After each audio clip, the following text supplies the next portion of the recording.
मित्रों, ज़िंदगी हौले हौले में एक बार फिर आप सभी लोगों का हार्दिक स्वागत है।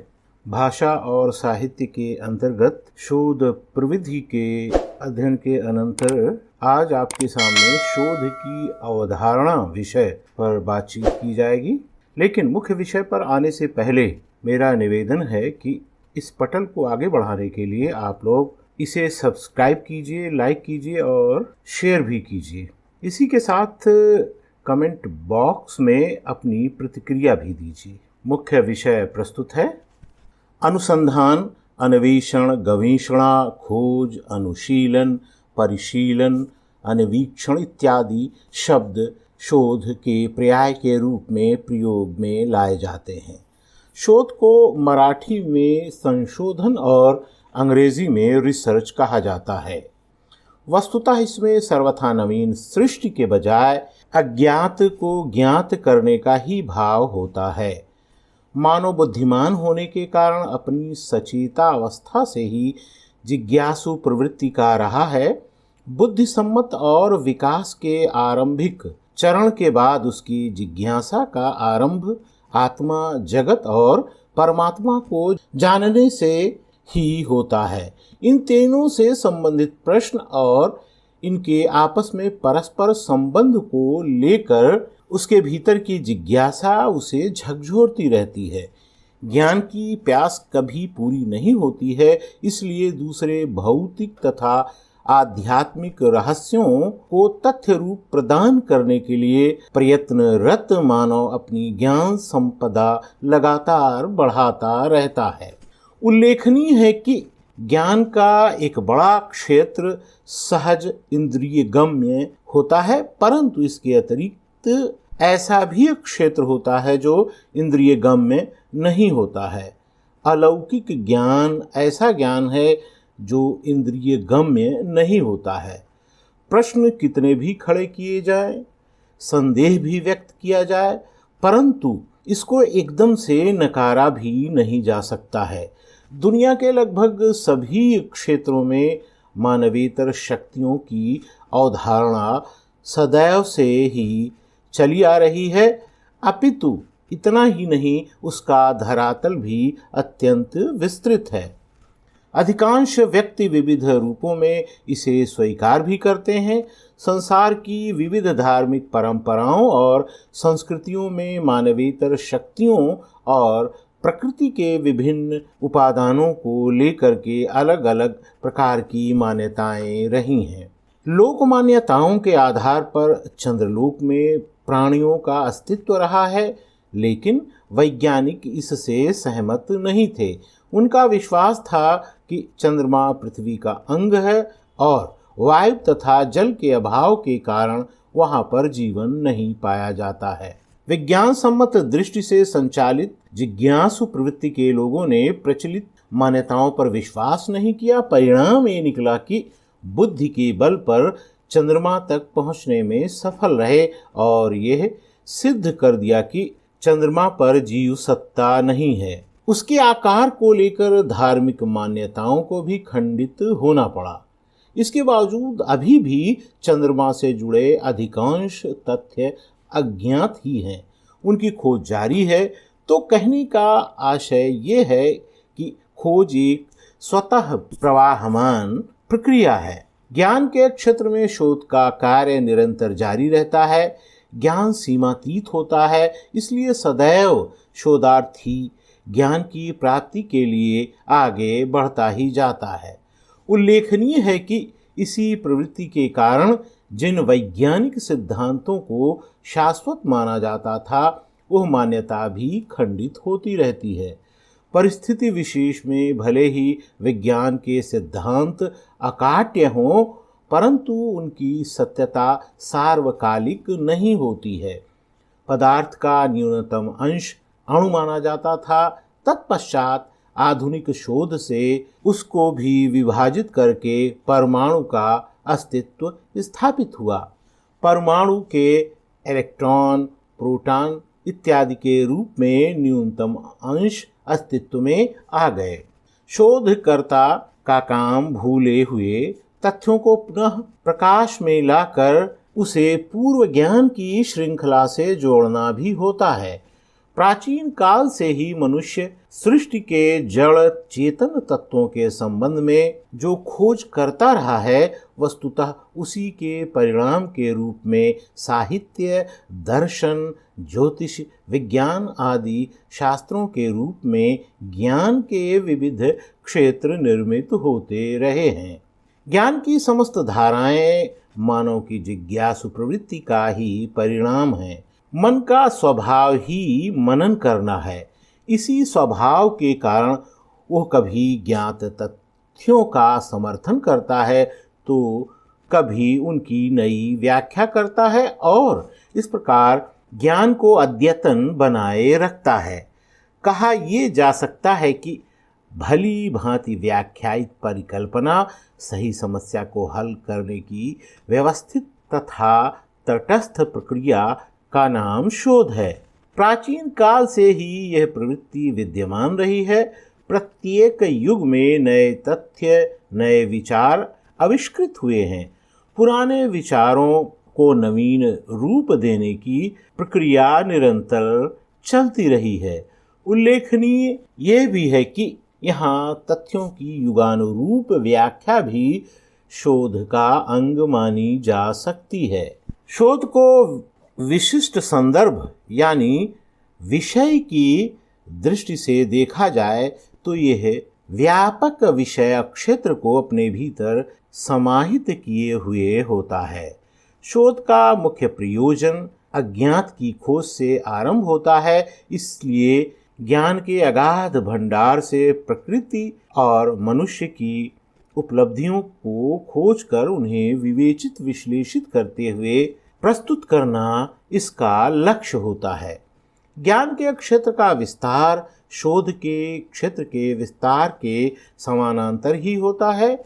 कदाचित मनुष्य के जीवन का कोई ऐसा क्षेत्र नहीं है जो शोध का विषय न बन सकता हो। साहित्य और साहित्य की भांति सभी प्रकार के विषय शोध के क्षेत्र में समाहित किए जा सकते हैं। भारतीय परंपरा में संसार के समस्त ज्ञानों को काव्य रूप, शास्त्र और पुराण तथा इतिहास रूप के अनंतर रखकर ही देखा जाता है। विश्व का समस्त साहित्य काव्य रूप के अंतर्गत आता है। प्रकृति और मानव के जीवन का समग्र ज्ञान विज्ञान क्षेत्र में समाहित होता है। इसे शास्त्र रूप की संज्ञा से अभिहित किया जाता है। पुराण तथा इतिहास रूप के अंतर्गत साहित्य, प्रकृति और मानव जीवन के विकास का अध्ययन किया जाता है। ज्ञान के तीनों रूपों से संपृक्त सभी विषय शोध के क्षेत्र के निर्माण को प्रभावित करते हैं, लेकिन इसमें काव्य रूप का अध्ययन महत्वपूर्ण कोटि में रखा जा सकता है।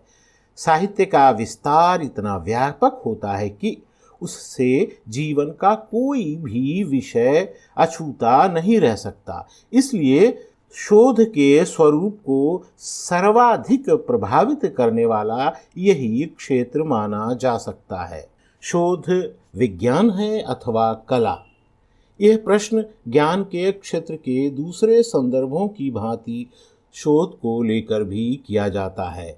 उल्लेखनीय यह है कि विज्ञान और कला का प्रयोग जिन अर्थों में संस्कृत साहित्य में हुआ है, उसके विपरीत जब शोध को विज्ञान अथवा कला के संदर्भ में विवेचित विश्लेषित करते हैं तो वास्तव में ये विज्ञान और कला अंग्रेजी के साइंस और आर्ट का हिंदी रूपांतर ही होते हैं।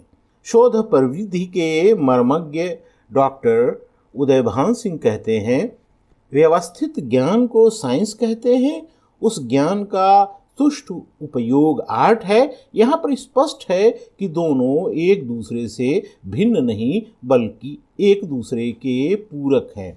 किसी भी यांत्रिक वस्तु के निर्माण के लिए संपूर्ण प्रक्रिया का ज्ञान विज्ञान है, परंतु उस ज्ञान के प्रयोग द्वारा निर्मित यांत्रिक रचना कला होती है। स्पष्ट है कि विज्ञान और कला एक दूसरे पर निर्भर करते हैं। वस्तुतः शोध को निश्चित रूप से किसी एक क्षेत्र में रख करके देखना उचित नहीं प्रतीत होता है। शोध की कतिपय परिभाषाएं शोध की अवधारणा को और अधिक स्पष्ट कर सकती हैं। Advance learner dictionary of current English के अनुसार किसी भी ज्ञान की शाखा में नवीन तथ्यों की खोज के लिए सावधानी पूर्वक किए गए अन्वेषण या जांच पड़ताल का नाम शोध है। सामाजिक विज्ञान के ज्ञान कोश के अनुसार अनुसंधान वस्तुओं, प्रत्ययों आदि को कुशलता से व्यवस्थित करता है, जिसका उद्देश्य सामान्यकरण द्वारा विज्ञान का विकास, परिमार्जन अथवा सत्यापन होता है, चाहे वो ज्ञान व्यवहार में सहायक हो अथवा कला में। हजारी प्रसाद द्विवेदी के अनुसार रिसर्च में रि शब्द उतना पुनर्थक नहीं है जितना पौनः पुनीक अभिनिवेश और गंभीर प्रयत्न का द्योतक है।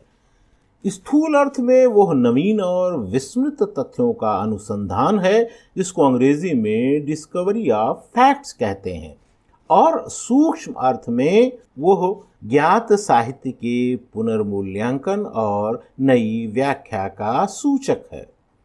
आचार्य विनय मोहन शर्मा के अनुसार शोध नए तथ्यों की खोज ही नहीं, उसकी तर्कसम्मत व्याख्या है।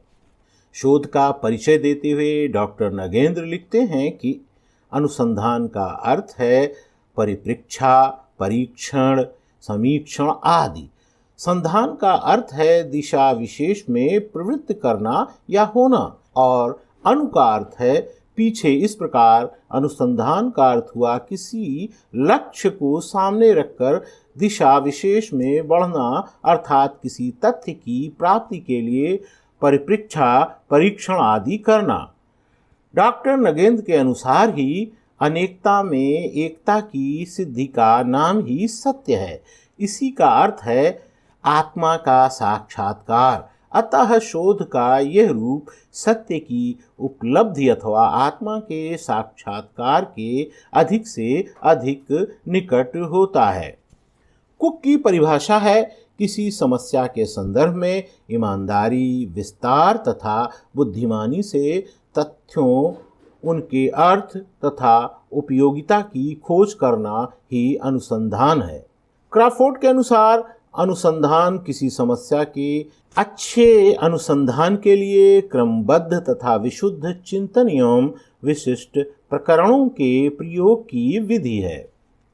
रेडमैन और मोरी ने अपनी किताब द रोमांस ऑफ रिसर्च में शोध का अर्थ स्पष्ट करते हुए लिखा है कि नवीन ज्ञान की प्राप्ति की व्यवस्थित प्रयत्न करने की शक्ति को हम शोध कह सकते हैं।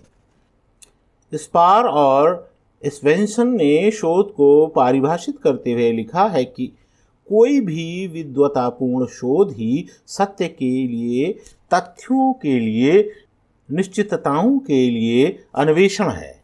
लुंडनबर्ग ने शोध को परिभाषित करते हुए लिखा है कि शोध अवलोकित सामग्री का संभावित वर्गीकरण, साधारणीकरण एवं सत्यापन करते हुए पर्याप्त कर्म विषयक और व्यवस्थित पद्धति है। एडवर्ड ने लिखा है कि शोध किसी प्रश्न अथवा समस्या अथवा प्रस्तावित उत्तरों की जांच के लिए उत्तर खोजने हेतु किया जाता है। शोध को प्रेरित करने वाले प्रमुख तत्वों में अज्ञात को जानने की जिज्ञासा, मौजूदा गहन समस्या के कारणों और प्रभावों को जानने की इच्छा, भावुकता से परे होकर असली कारणों की खोज करने की इच्छा और नया खोजने और पुरानी वैज्ञानिक प्रक्रियाओं, विधियों को जांचने की इच्छा इत्यादि में निहित होती है। शोध की विशेषताओं के संदर्भ में गौरतलब यह है कि शोध एक तर्कपूर्ण तथा वस्तुनिष्ठ प्रक्रिया है। इससे प्राप्त निष्कर्ष तार्किक तथा वास्तविक आंकड़ों पर आधारित होते हैं और व्यक्तिगत पक्षपात से मुक्त होते हैं। इसके द्वारा किसी नए तथ्य, सिद्धांत, विधि या वस्तु की खोज की जाती है अथवा किसी प्राचीन तथ्य, सिद्धांत, विधि या वस्तु को परिवर्तित किया जाता है। यह एक ऐसी उद्देश्यपूर्ण बौद्धिक प्रक्रिया है जिसके द्वारा किसी सैद्धांतिक अथवा व्यावहारिक समस्या का समाधान किया जाता है तथा इन समस्याओं के समाधान हेतु विशिष्ट उपकरणों एवं प्रक्रियाओं का प्रयोग किया जाता है। इस प्रक्रिया में आंकड़ों से जानकारी एकत्रित की जाती है जो प्राथमिक अथवा माध्यमिक स्रोतों से एकत्र किए जाते हैं। आंकड़ों के संग्रहण के उपरांत इसका विश्लेषण होता है जिसके लिए कई परिकल्पनाओं का निर्माण एवं परीक्षण किया जाता है। आंकड़ों के विश्लेषण में सांख्यिकी विधियों का उपयोग किया जाता है जो आंकड़ों की प्रकृति तथा चयनित प्रतिदर्श पर निर्भर करती हैं। शोध द्वारा प्रदत्त ज्ञान सत्यापित होता है क्योंकि किया गया विश्लेषण नियंत्रित तथा वस्तुनिष्ठ होता है। शोध की परिभाषा एवं विशेषताओं पर विचार करते हुए यह स्पष्ट हो जाता है कि मौलिकता इसका मूलभूत गुण है। अज्ञात और अल्पज्ञात ऐसे तथ्यों की खोज होनी चाहिए जो महत्व के हों। शोध में उपलब्ध तथ्यों या सिद्धांतों का नवीन आख्यान भी होना चाहिए। शोधार्थी आलोचनात्मक परीक्षण तथा सम्यक निर्णय की क्षमताओं से लैस होगा तभी स्तरीय शोध हो सकता है। प्रतिपादन सौष्ठव भी शोधार्थी का महती गुण हो सकता है। शोध की सार्थकता वस्तुतः ज्ञान के क्षेत्र विस्तार में निहित होती है। विस्तार ही जीवन और जगत में होने वाले विकास की जड़ है। धन्यवाद।